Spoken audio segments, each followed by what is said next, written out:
कमी केलं रे? कधी कधी खंड पडू नाही दिला तुझ्या भक्तीमध्ये.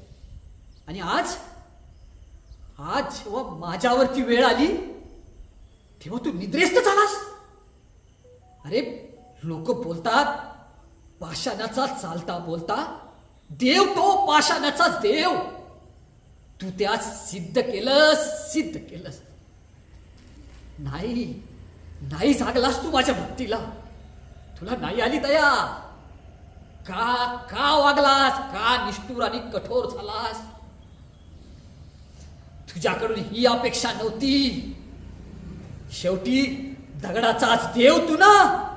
लोक बोलतात ते बरोबरच. तुला दया माया काय नाही देवा. जर तू खराशील ना तर त्या पडलेल्या माझ्या आईला तू बरा करशील देवा. माझी भक्ती जर खरी असेल तर तू माझी साध ऐकशील. पाषाणाचा देव ही लोकांची भावना खोटी ठरवशील. येतो मी.